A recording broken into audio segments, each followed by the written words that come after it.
The following broadcast is a Nighthawk Network presentation.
Good people, what's going on? It is Gametime Audible. I am one of your hosts, Eric Buckner, E-Buck in the building. You also have that man, the sports guru, Hugh, with me. Also, what's going on, Hugh? Hey, what's good, man? What it is? What it is we need to get this show in. For those of y'all who know, it's been kind of a rough week for all of us, particularly here on the network, at least the Detroit part of the network. We've been not feeling well. We have received bad news. We got that big old storm coming. It's a lot going on. But we decided, no, we cannot rob the people of the show that they enjoy watching every Wednesday. So here we are. Keep in mind, this is our final show of 2022, as we will not be on next week to get our holiday reset going on along with all of you. So we are going to take this time to talk some sports, and we're going to talk it, and we're going to talk it quick, and we're going to have some things to say, and we got some things we're going to just leave out there, okay? We encourage all of you who need to know all the news on a consistent basis to check out the following. Have you been scrolling Facebook and looking for that quick sports fix? Want a quick peek of what's going on in the latest sports news? Check out Pure to the Game Sports Blog with the sports guru, Hugh D. Lee. He'll get you together. Check it out. Follow people. So do know, even though the show's going on hiatus, Pure to the Game will be in full effect as always. So Hugh will be on the job because that's what he do. That's part of how he lives his life, man. You got to bring all the sports, all the goodies, all the stories. So whatever stories we don't cover today, by all means, check them out on his blog. When you do that for us, we appreciate it. Big story of the day. Actually, woke up to some bad news. First of all, there are a couple people that unfortunately lost loved ones today.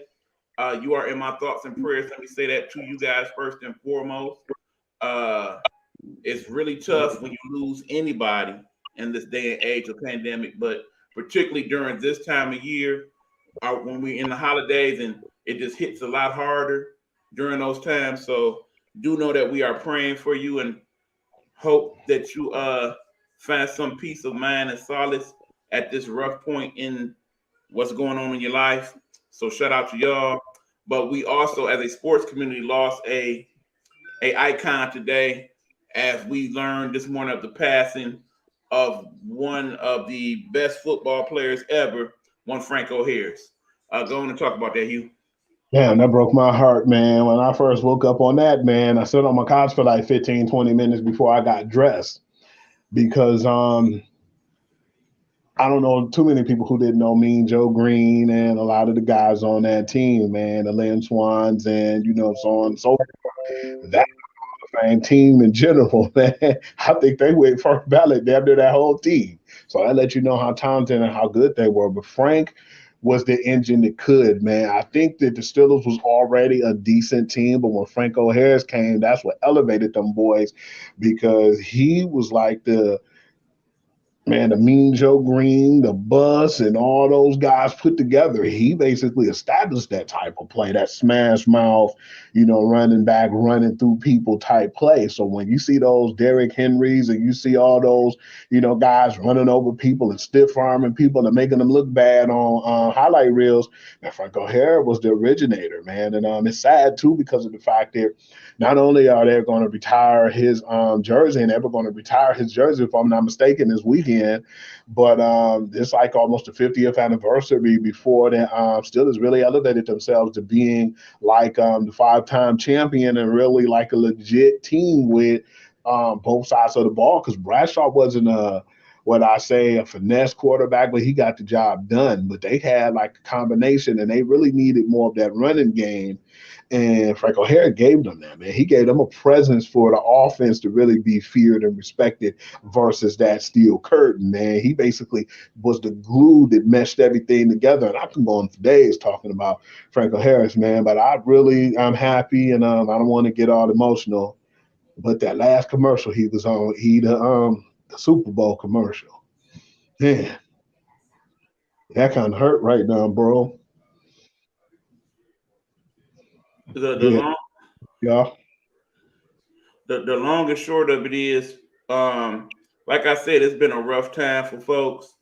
And of course, Franco Harris will be missed, but it just kind of reminds you, particularly during this time of year, that it's a lot of people that we have lost, and it's part of why some of us don't look at the holidays the same. It really puts a finality into what life is about, especially as we get older and we lose more and more of our sports heroes, our individual heroes, our family members. So these things kind of hit different, and it's so sad that he actually was passing on a time where his life was going to be celebrated this weekend on the 50th anniversary of perhaps one of the most famous plays in the history of the NFL with his immaculate reception back in 1972. So, I echo a lot of the sentiments that Hugh said in regards to Franco Harris. Pretty much, we've had the lineage before Franco Harris. There was, of course, the great Jim Brown, who, of course, is still here and alive. I do want to Mm-hmm. say that there's him and, of course, Barry Sanders, the Emmitt Smiths, and I really would like for them to get their just due in the NFL, just like they starting to do in the NBA, and either start to name some of the postseason awards after them, or make sure that they get some type of statue where they are located. There most definitely should be a statue in front of Ford Field right now with Barry Sanders running that ball. Oh, they about to put that on there though, right? They absolutely need to do that so he can get Yeah. his flowers while he is still here. I was definitely happy to hear that they said they was going to do that. I said, because it's about time, because he had struggles with the Lions, man, organization, the way they did him when he retired, man. I think they did him, and I really feel like they did Calvin Johnson pretty dirty, man. And I just feel like they had to make things right, and just glad that they finally are. But yeah, I've seen that. That was like maybe a couple of months ago when they said they were definitely going to put a statue of Barry Sanders on in the front of the Ford Field, and he was at the game at the halftime. I think it was like a ceremony or whatever they were doing, and that's when he found out about the news. They told him when they was walking off the field, Barry, man, we're going to have a statue of you, in front of Ford Field, and I thought that was pretty good to hear.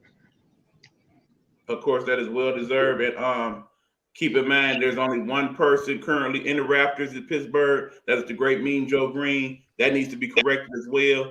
There's over a dozen people in the Hall of Fame from those 70s teams. Many of those names need to be in the Raptors as well, particularly people like Terry Bradshaw, who is still here to be celebrated. So hopefully Pittsburgh will learn from this and make those adjustments sooner than later. That being said, one of the other big news stories here in sports today is the selling of the Phoenix Suns to one Matt Ishba, who actually was part of the 2000 championship team of MSU. That team, basically, that we know more about because of people like Mo Peterson and, of course, the great point guard that went on to make his mark here on the Detroit Pistons. That man himself, the one that is world famous in MSU circles. But now I think Matt Ishba will be a name you will talk about a lot because he actually is going to own an NBA team. What's your thoughts on that, Hugh? I thought that was big, and for the people who think that we're just Going to just mention the Phoenix Suns. Don't forget and don't get it twisted. When you buy the Phoenix Suns, you automatically buy the Phoenix Mercury too. So he got both of those teams for the $4 billion, man. That's actually impressive because they needed that, man. They were going in the wrong direction, and it's sad for me because Chris Paul already went through struggles Yep. with everything It happened. would be a show if we didn't bring up Brittany. Glad that she is home for the holidays, and also And glad to that's see some she good has a new news. boss coming. That's some good news for her too, man, because it's just really glad to see after all the struggles that Chris Paul went through with the Clippers before, the new owner Steve took over. But then you turn around, you go to Phoenix, man, and then you have those same issues that you feel like you left behind. So yeah, I'm just happy that they're gonna finally get a new start over there in Phoenix. All right. That being said, we about to switch it over to baseball right quick. Like I said, it's coming fast and furious, y'all. Be ready. Of course, your comments are always welcome. If you want to come on in and express a couple things about your favorite teams and sports, you are always welcome to do so. Even if you don't do it now, you can always double back and catch the rebroadcast and do that, and we'll get back at you. You know that's how we do it. Baseball, we got two signings of interest. One, there is that dude known as Danby Swanson, the former shortstop of the Atlanta Braves, who now finds himself ready to get some baseball going on with the Chicago Cubs. What's your thoughts on that, Hugh? What I liked about that was the fact that at first I was like, man, I don't even seem like I'm going to Chicago Cubs, but he talked about once he landed over there that the history and his granddad always talked about how he loved the Cubs and how he used to watch Cubs games with his granddad, and that basically influenced him and gave him the influence to actually move towards the actual Chicago Cubs. Just really surprised because we talked about that. I said, why the hell would Atlanta let this guy walk, man? They cannot afford to do that right now because they're a team who's still trying to compete. Unless they have somebody coming up, man, AAA or something that we don't know about. I thought that was a big hit for that team, but yeah, man, that was big news and kind of shocking news. But I'm gonna let you get to the more shocking news that happened today too, as well. Well, I think part of that, like I said, he wanted the heritage of it all. Keep in mind, Danby Swanson was actually the number one pick in the draft years ago. So not surprised that he is did well in the league. He is a World Series champion with the Braves, who clearly seem to be going in a slightly different direction. Letting some Yeah, of their big superstars sign other places. Meanwhile, speaking of signing in other places, we announced that last week that one Carlos Correa was going to sign with the Giants. Looked like there has been a change of plans, and now we have learned that he, in fact, is not going to sign with the Giants, but sign with the New York Mets. What's your thoughts on that? man, they had that money to spend too, man. They just as bad as the Yankees when it comes to money, man. Basically the New York is the dark empire, man. They're the new evil empires of baseball. To see that deal go down, it really surprised me because I'm thinking I knew something was wrong. And then I seen the story. What it was is he was actually supposed to sign and they supposed to did that press conference, but I don't know what it was, but it had to be something that was like a concern with them and an injury that he had. It was an injury report that came out, and I got the report. And I said, man, that's kind of crazy that now just out of nowhere he leave and he goes over to, the New York Mets. But then I heard too, they didn't even sign that guy yet, and they were trying to postpone it till after the press conference. But Scott Boras said after the Giants canceled the press conference yesterday, they indicated that they still want to negotiate about Correa, but he didn't hear anything from them. And that's when he was like, okay, I don't think they're as interested as we thought they were. And then that medical condition came out. And that's when I guess after that, 12 hours later, he was already signed with a team who wanted him. And man, that makes them so dangerous. But what I'm thinking about right now is I already thought they had Francisco Lindor. So I'm And they thinking now do. they're going to probably switch him to another No, it's already position. been announced that Correa is going to play third base. Lindor's going to stay Oh, at shortstop. oh, okay, that's interesting. Well, you know what? I can't even be mad at that because Correa has more of a third base build, and he'll probably get a little bit more once he get implemented a little bit more, man. Because you know how the older you get, the more size you get. And I'm not saying flabby. A lot of them guys be bulked up now, and MLB. So yeah, that'd be a good move. But yeah, because Lindor still got that small base. So okay, I see what they're He wouldn't trying be to the do. first person to make that switch. Remember, at one point, A-Rod played shortstop, switched to third. We, of course, got to talk about Manny Machado, who was a shortstop, to switch to third base. It's doable. It absolutely is. But then you also got to remember, Yeah, all MLB teams have a DH spot now. So don't be surprised if you see him spend some time there to kind of rest some of that back issue. Keep in mind, that back issue is something he's had since early on with the Houston Astros. So that should not come as no major surprise to whoever signed him. And also keep in mind that pretty much anybody that signs these major deals usually end up with a player that's had some quality time on the injured list. We can speak to that's Bryce Harper and, of course, Mike Trout in terms of people like that. that's what's interesting too about everything too. Is just when we see whether it's in the NFL, NBA, MLB, a lot of times, man, we talked about that when this first happened too earlier. A lot of them deals just be like gentlemen, or to be like a handshake type deal, and you try to get the money involved and you try to reach terms on that end of the perspective. But what happened was they start to have doubts, and then when they push back that press conference, that made Scott Boras concerned and say, "Man, are they really interested in him?" And he didn't hear nothing back that whole day, so he felt like basically the back issue was probably more to them than what they thought. Speaking of, we had something similar to that. But the deal didn't get done, and that was in the NFL with my man's OBJ. You know, they thought he was coming along a little better than what he was, but you always have the mindset to have a change of heart, or just feel like at the last minute, you want to go ahead, and if you want to go on to another team. Yeah, we see it all the time, but not as much as I would like. But I think that was pretty interesting. That was kind of a weird story coming into the day, but hey, man, it was good hot stove news. I could say that much. And again, if you want some of the other hot stove news of the day, some of the smaller, lesser deals, again, you want to go to Pure to the Game, the sports blog written by this Yeah. man, Hugh Lee. He will get you together in regards to all of those sports news, big, small, or otherwise. And if not, then let him know. Okay, I didn't hear about so and so. He'll look it up for you, and you will be right on up in there. There was also, of course, the press conference today for one Aaron Judge talking about how he was thankful to be a Yankee and wanted to be a Yankee for life. Good for him. Glad he got Absolutely. most of his money anyway. That being said, we can move on from all of that talk. We got to talk about what's been going on with that thing that we are knowing now as the transfer portal. What's your thoughts on transfer portal, Hugh? Man, once we found that page, it even got better because when you was talking to me, you said, "Man, Hugh, you know how many people in that portal? Like damn, they're like 6,000." I said, "Are you serious?" So when I started looking, what was sweet about it was when you broke it down to me, and it was just earlier today, hanging out, kicking it. It's to the point now where you have a team or a person who want to go, and they like, "I want to speak to my team.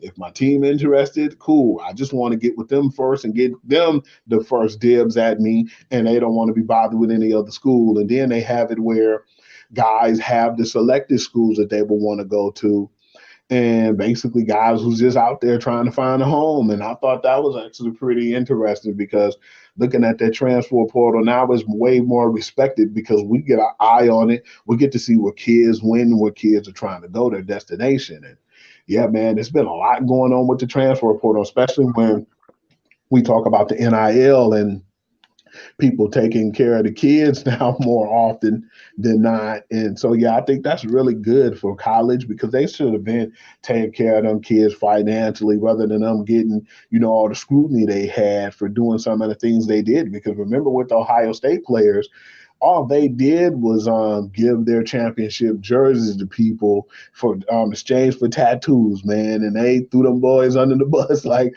they done actually did a criminal act. We And can they even look go as far back as the days of LeBron James, where basically he missed out on the last few games before the state championship because a dealership basically gave his mother a deal on a Jeep for LeBron, which they actually paid for. But in this day and age of NIL now, you probably can just go ahead and give LeBron Jr. that Jeep and let him work it off doing whatever.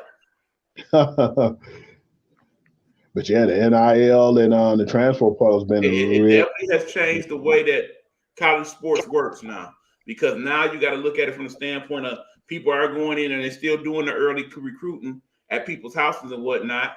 So now you go in and say, okay, I want you to play for me. Why, coach? Blah blah blah blah blah. And here's a little extra money on the side. You go to that school. You find out coach done lied to you. You on the bench strong as hell. You say, okay, let me see who else is interested in letting me play and let me play as a starter. Next thing you know, you somewhere else. We only probably about 1 or 2 moves away from it being to the point where it's like, okay, it's week 4. I ain't played yet. I'm entering the portal right now. And then you look up 3 weeks later and they on a whole nother squad and a whole nother school. I don't see it wouldn't eventually work like that.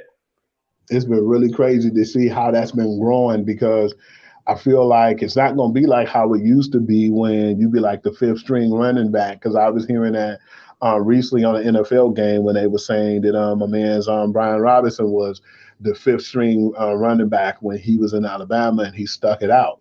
I remember before, the transfer portal, they had like a red shirt person to where if they transfer, you couldn't play that whole year. And it's to the point now where you'll be able to play in a couple of months once you leave your school in the transfer portal.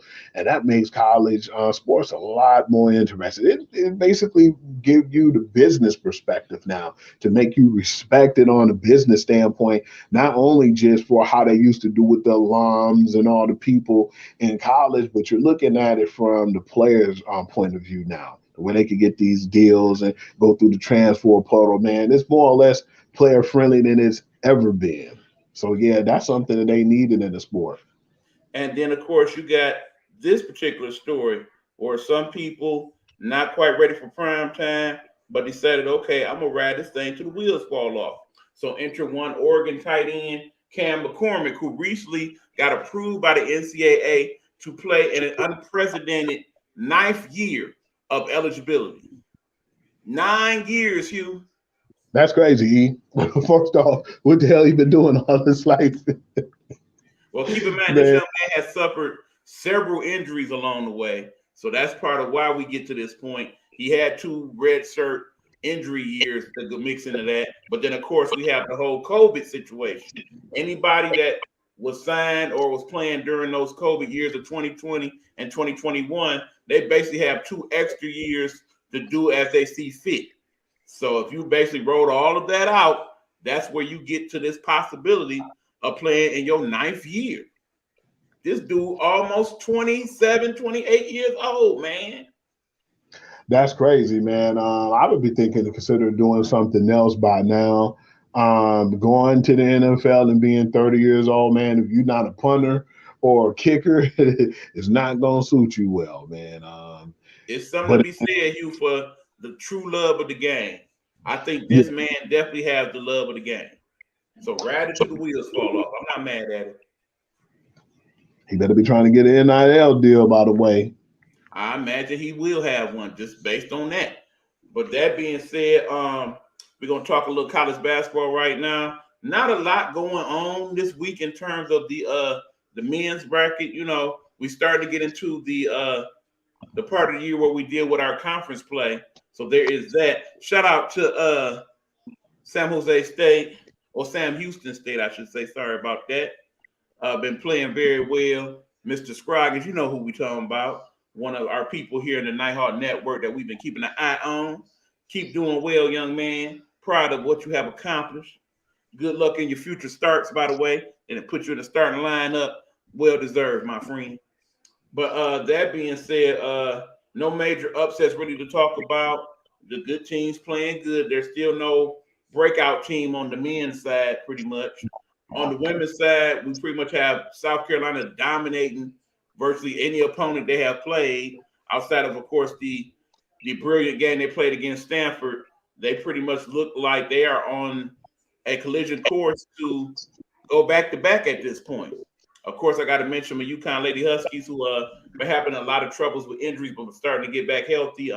Played well today, had a good conference game, and did pretty good. We definitely got to shout out people like Iowa State, that's both playing well. That Michigan squad that's playing far beyond their 19th ranking. Ohio State playing very well. So looking forward to the conference season and seeing, the thinning of the herd, so to speak. See some more of the cream rising to the top. Definitely a lot of great players out there that I want y'all to check out. Remember, if you can't check the games out live on ESPN, ESPNU, College Sports, CBS Sports, NBC Sports, there's a lot of sports networks showing women's basketball as well as men's basketball. So you definitely have the opportunity to check them out. We're having a good time watching the women's too, man. And it's going to be really intense due to the fact that, like you said, I had to just think about that. I wasn't even really thinking about the conference play when you got the Iowas against Michigan and Ohio States, man. It's going to be really intense, and I can't wait to see that. But just really been enjoying it too, man. And we've been talking like a lot of we talk about a lot of the ladies, man, because I know as I do the show and I've constantly been watching and kind of looking in on the games and the highlights.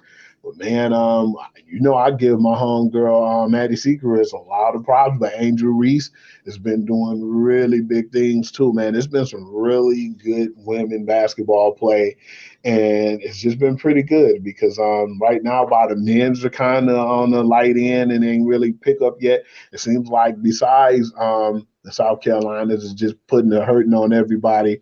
It's been some pretty good basketball and a few upsets in the ladies too. So yeah, it's definitely been fun to watch.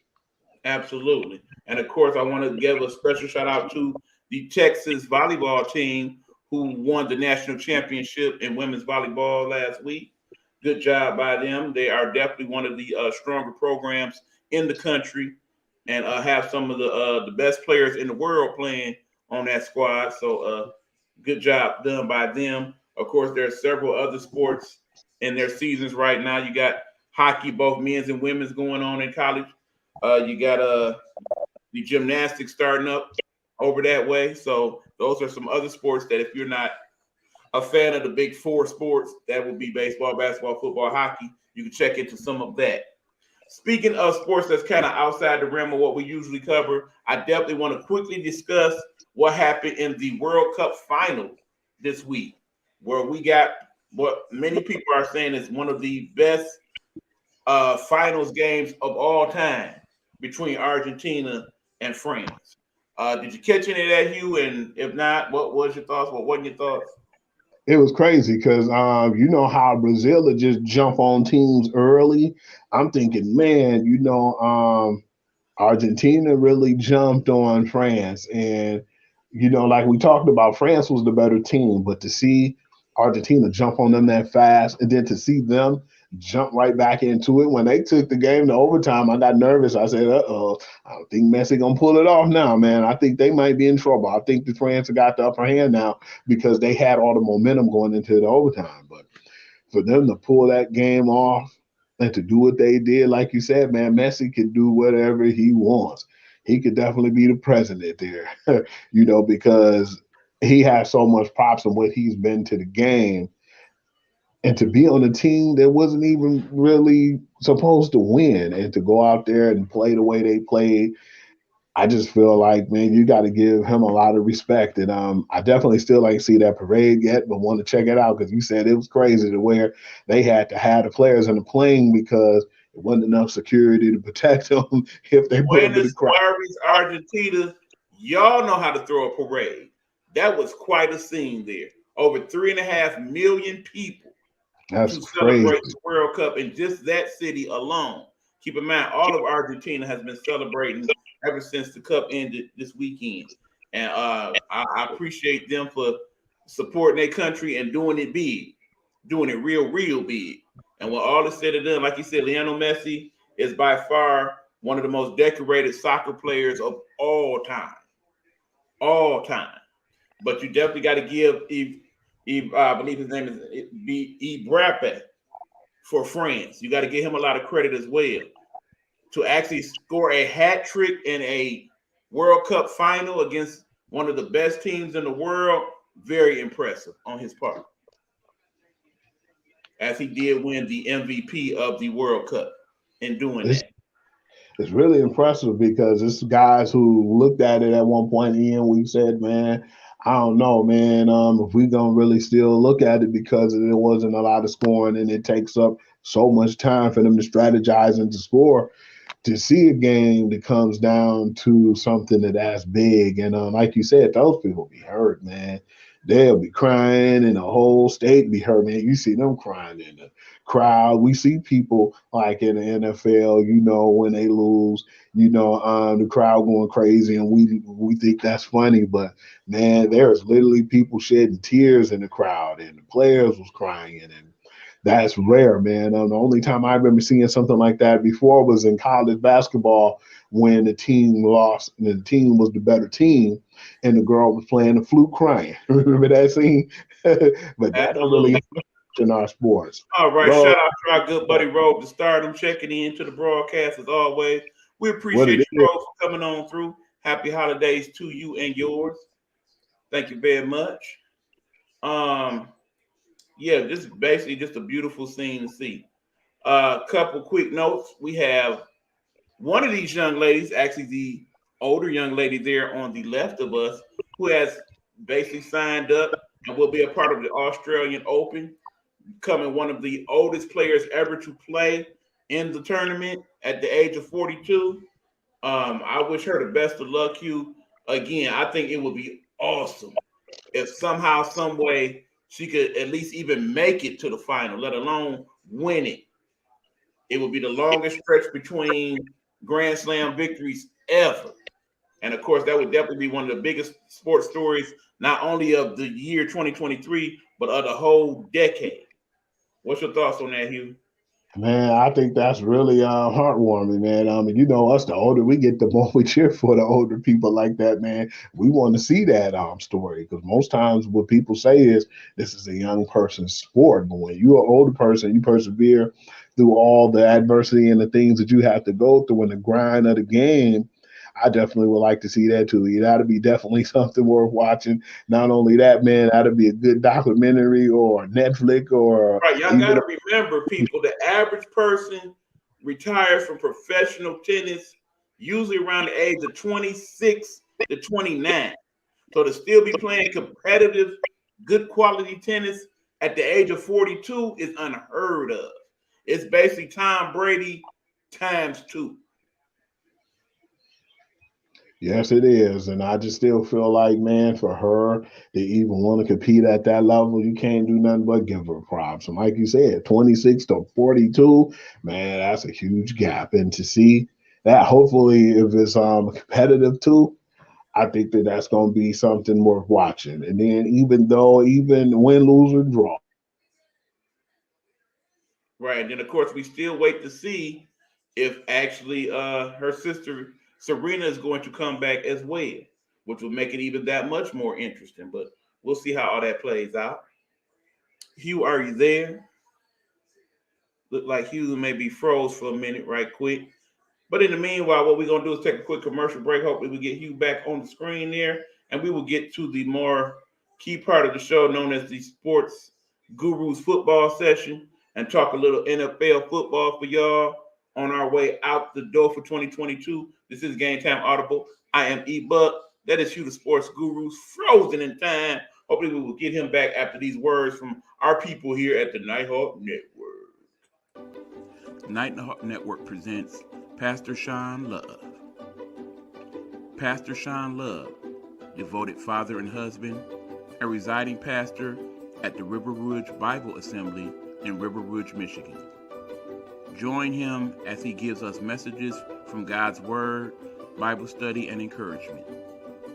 You can find him on YouTube under Sean Love.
All right, we are back. This is Gametime Audible. E-Buck, Eric Buckner in the building. We've lost Hugh for the moment. Basically, right now we're getting to the Google Sports Report. Hopefully, the Google will be here to join us in a couple after we've worked out those technical difficulties on his end. Basically, want to talk about football, last week's games, and of course, some of this week's games. Last week, I think, was highlighted by several teams that basically should have played very well against their opponent, but didn't turn out quite that way, particularly when we look at that Minnesota Indianapolis Colts game where the Vikings found themselves behind 33-0 at the half, but then did the improbable, the unthinkable, and mounted the biggest comeback in the history of the National Football League and beating the Colts in overtime, 36-33. The thing about that is that shouldn't have happened. There should never be a point where any team, regardless of win-loss record or what have you, gets up 33 points and finds a way to lose that game. Should definitely not be the case. As we got Hugh trying to reach us here. Hold on, y'all. Like I said, live broadcasts do tend to do that sometimes. We do apologize as we try to get Hugh back here on the air. I definitely, it was impressive that the Vikings made that comeback, but in the same token, that should not have been a situation where they got down that much, nor where they should have been able to come back from that much. In an ideal world, you want a team to handle their proper business. Road is saying the Colts had the game. I don't understand how they lost like that. Like I said, I don't really get it either. There is no team in the National Football League that should have that type of a lead going into the half and not be able to come through on it. But then, of course, there were other games that weekend that we thought would be locks, and not so much. We have the game between the Kansas City Chiefs and the Houston Texans, the team with the worst record in the league. And that game went to overtime. Keep in mind, many people have been looking at Patrick Mahomes as the MVP this season, but though he played well in that game, for whatever reason, the Chiefs did not mount enough of an offensive to where they kept the Texans out of it. So as a result, it went to overtime. Of course, the Chiefs did win, but that game was a lot closer than I thought it should have been. Of course, we have the game where the Dallas Cowboys, one of the more popular teams in America, actually lost to the Jacksonville Jaguars, a game that I thought they should won.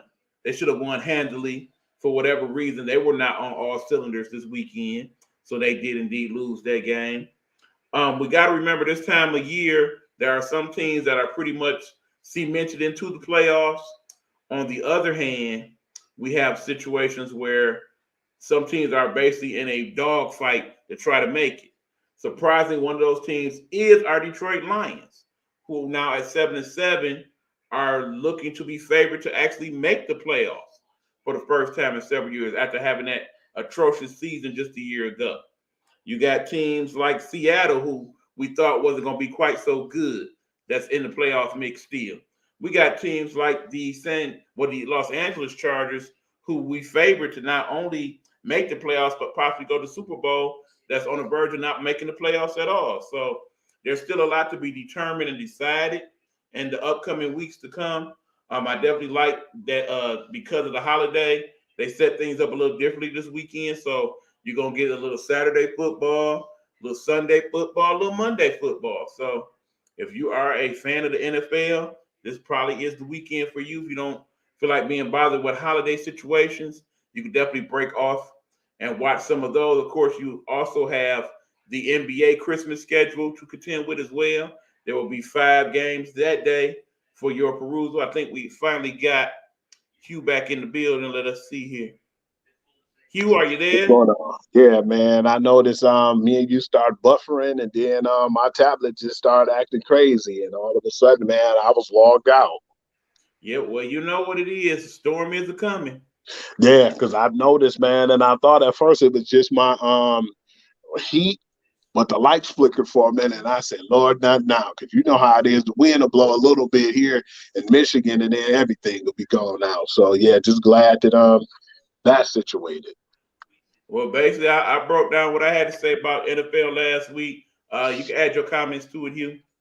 NFL was just crazy, man. I just feel like, too, it's been a lot of things that's going on, a lot of issues that I've been interested in seeing what was going to happen with it at this view. From the situation where I know we've been hearing so much news about what was going on with the issues they had with New England. Did you hear about that, Eric, with the issues over there? By all means, fill us in, Hugh. It's been a locker room dispute right now that they haven't been really too happy with what's going on with your boy, Mac Jones. And it got to the point where it's so nasty. I don't know which player said it because they're leaving them anonymous because, you know, they don't want to have that locker room, you know, have a cancer or a mold in there. That person possibly might not be on the team next year, but by now, somebody posted something on Instagram or either Twitter, and it was saying that how bad Mac Jones was as a player and as their fearsome leader, and they should try to get after Jimmy Garoppolo when the season ends, or either reach out to Tom Brady agent to try to get somebody to fill that void. And they talked about how the defense has been playing lights out and how bad that they've been performing on offense, and just act like they don't know what's going on and how they can get it together. And that's been one of their issues all year, and that's been a big problem over there. So, yeah, it's been a lot of bad stuff going on. And usually a locker room that's strong, no matter how good or bad they're playing, is starting to get a chink in the system. Bottom line is that was clearly a defensive player that leaked that information. And most importantly, I don't care. Yeah, it's just been really crazy to hear that. But at the end of the day, I just didn't feel like with them having a pencil back over there that was going to help them in the first place. Okay, of course, we can talk about some of this week's games. The marquee matchup of the weekend is obviously the game between the Dallas Cowboys and the Philadelphia Eagles, where at this point, Hurts has been upgraded to a game time decision. Does it matter whether he plays or not? Not really, because the fact is, I forgot who they had over there. They had baby Uncle Rico over there, and I was like, man, Gardner Minshew. I said, when did he come over there? But I forgot. Yeah, he did play in the preseason, and he actually played okay, man. You know, he's one of them guys, Eric, that he will remind you so much of Ryan Fitzpatrick, that he might not be one of them guys that'll woo you, but they could go in the game and they could get the job done. And I feel like he has enough talent to where he could be a great backup. He actually was serviceable for that year, I believe, but I feel like when he was actually the starter, but they definitely need Jalen Hurts, man. I don't think right now, because there's 3 games left, if they can at least get one of the games, I think that they'll be okay. Because Dallas, when they lost just recently to the Jaguars, and that's something that I feel like it was a huge disgrace, because they was up 27-10 in the third quarter. And you're thinking with a lead like that, I looked at that game and I said, man, I'm about to turn this off because it don't look like it's worth watching. They got like a 3-and-out. And guess what? When that 3-and-out happened, they scored. And then it was an interception by Dak Prescott. They scored again. I said, damn, it's 24 to 27 now. This is interesting. And then they went down and they took the lead for a second before they took the game into overtime. So it was very interesting, and it was something that I thought that was worth watching. And Dallas supposed to lost both games to the Texans and the Jacksonville. It's just something missing there. I don't know if it's leadership or just poor management and like just poor coaching on McCarthy's part, because sometimes I feel like Mike McCarthy called boneheaded plays, like when they went to overtime when he let the guy get the pick 6. But I still feel like it doesn't matter who they have, but the defense and all the athletes that they have over there step up. I'd be happy to see that. I think they'll beat Dallas after being embarrassed the way Dallas has been. It's a possibility, but at the end of the year, though, if they could just get a game, that's all they need to seal everything, because the Vikings are like 2 games back and the Cowboys are 3 games back. But I don't think they need to really rush him to come back this season. Long story short, both of them teams in the playoffs right now, it's all to the good. That being said, it is getting low. We is running low on energy. That being said, Hugh, we're going to give you one last chance to shine here on the show for the year. We are going to the picks for this week in the NFL. I'm going to give Yes, you the sir. team. You're going to briefly tell me who's going to win and why. Can you do that for me? Let's do this, E. Because otherwise, you're going to finish this show by yourself. It's getting rough for me, y'all. I'm just saying. All right. That being said, the Thursday game is the Jaguars and the Jets. Who you got? I got the Jaguars because when they told me who's going to be the starting quarterback again this week, I just don't think Zach Wilson can do it, man. I don't think he's the leader of that team, and he lost the respect of the players on that team. They in trouble. It's a lot of confusion for a 7-7 team over there. Seahawks and the Chiefs on Saturday. Please, E. We can go to the next one because the Chiefs ain't going to lose. I know that it was a situation where they struggled with the Texans, but they ain't going to let that happen twice. It's in Kansas City, and who knows Yes, what sir. the weather may be like at that point. So that might Definitely be seen that. We got the Lions and the Panthers playing on Sunday. Oh, no, that's Saturday as well, actually. And E, I'm not the type to usually be acting crazy or be disrespectful or whatnot. One of my buddies was saying the Panthers are going to be a tough out for the Lions, and I didn't want to laugh in his face or be disrespectful because any team could beat any other team on any given Sunday, but this Lions team is different, and I still don't really feel like, no disrespect to Sam Darnold, that's a great nucleus over there. That gave up too much. There's a possibility we could be caught slipping. I hope that's not the case, but I do have the Lions by 6.5. Bottom line is that blue Kool-Aid sure be tasting good lately. That being said, the Bills and the Bears in Chicago. I don't care where it be at, man. Hell, they could be in my backyard and they're going to still win. Buffalo. Understand, again, that game is Saturday. You know what type of weather we got coming. It could get real interesting on that one. Yeah, that's a hot chocolate chill day for me. That being said, we may have that similar problem in Cleveland where they are playing the Saints. You know what? I think they're a little bit more talented than the Saints, man. The Saints actually try to put up a good effort recently. And I said all them gadget plays and stuff, man, they more or less need them a true quarterback, bottom line. And if they want to keep the talent around them, so be it. But they're not going to do well until they get a quarterback. Okay, Hugh, when I say faster, man, think Twister, okay? Let's go. Texas Okay. Titans. I'm going to go with the Titans. They're just a better team all around. Texans suck. We all know it. They switch the quarterbacks again. Lord help them. Giants and the Vikings. I'm going to go to Vikings because I just don't trust the Giants too much, and Daniel Jones is not the man for that job over there. And yeah, they had a good defense and they put up a good defensive effort, but it ain't gonna be enough for Minnesota. I got them because they got my man JJ over there, Justin Jefferson. We need the Vikings to handle biz because we need the Giants to lose, so that help us get in the playoffs easy. We got the Bengals and the Patriots. Please. With that bad offense and the pencil being over there as one of the coordinators, man, I don't see nothing good going on. We're going to go with the team, Bengals. Weather is definitely going to be a factor in that game on Saturday in New England. It's in New England? Oh, man. At 1 p.m. on a Saturday. Damn, it'd be snow. That's like Buffalo Bills snow type weather. I'm gonna still go with the Bengals because I just don't feel like they got it together over there in that organization, especially at the quarterback position. We got the Falcons and the Ravens.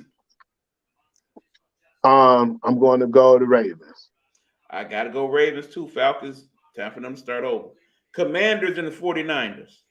Come on now. Definitely going to 49ers, man. They just a better team.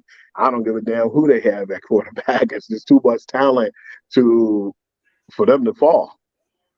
Heineke suck. Yeah, I said it. All right. Eagles, Cowboys. You know what? Regardless, man, I still feel like the Eagles got enough to where they can win. If Gardner Minshew plays, I probably go by the Cowboys by 3. But if Jalen Hurts play, I definitely got them 7. I got the Eagles either way it go. And Raiders Steelers on Saturday. You know what? I got the Raiders because the Raiders been playing actually pretty good, man. And I think they're on cloud 9 after the way that game ended with New England, which was one of the silliest plays I ever seen. I got to go with the Franco Harris factor because it's Mm. basically going to be his day and they're going to A honor him. lot of emotions too. I think the Steelers are going to do everything in their power to win that game. Okay, on the Sunday slate, we got the Packers and the Dolphins. I'm gonna go with the Dolphins, man, because I just don't feel like they have enough right now.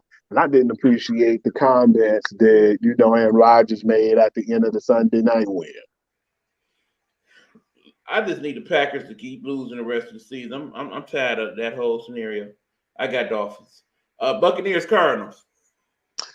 Don't even care, man. I still feel like the Cardinals got enough talent because I just feel like I'm gonna go. That's what I'm gonna go with because you know why? I just don't feel like the coaching and that organization is a good organization. So I'm definitely not gonna go with them. I'm going with the Cardinals. You know I got to go with the Buccaneers. You tripping, y'all. All I right. don't trust them. Yeah, I know. You tripping. Broncos and the Rams. Ugh, that's a nasty game. When the hell is that played on Sunday? Yeah, that's a Sunday afternoon game, unfortunately. It's a 4 o'clock game. That's a 4 o'clock game on Sunday, yeah. Man, I'm gonna go with the Rams. Why not? I'll go Rams. And of course, the Monday night game is the Chargers against them Colts. I got the Chargers because the Colts, man, they're not looking too good right now, and that Matt Ryan magic is still the same. And I'm talking about the bad magic, where you was up 28-3 and losing the Super Bowl in overtime, and then you was up 30. Was it 33? 33 And nothing. the dudes was up 33-0. Man, I was about to turn that game off, and then until something told me to keep that TV on, Let me and they point did out what I thought they that would. Matt Ryan will not be playing, nor will he be starting the rest of the season. Yeah, That was announced today.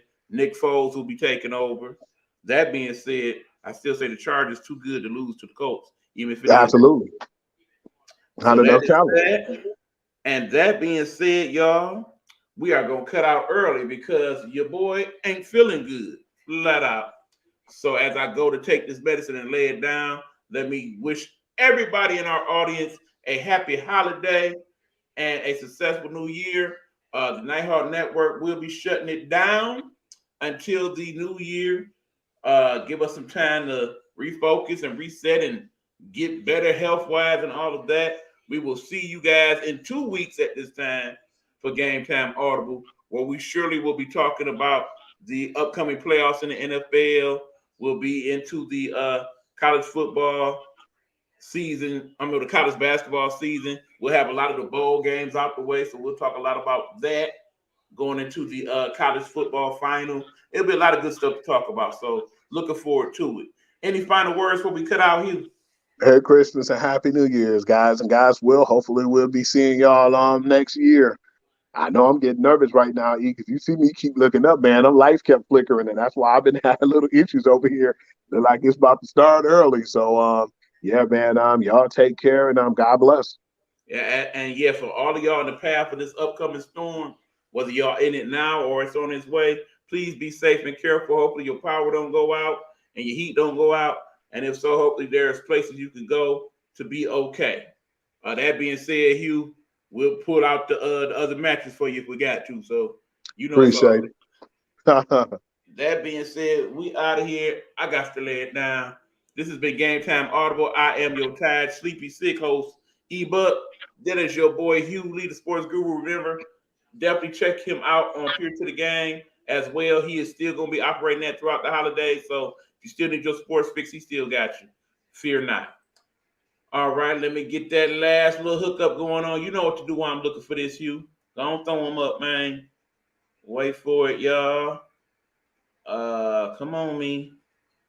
I say, come on, me. Wait for it, wait for it. Wait for the fingers. We out.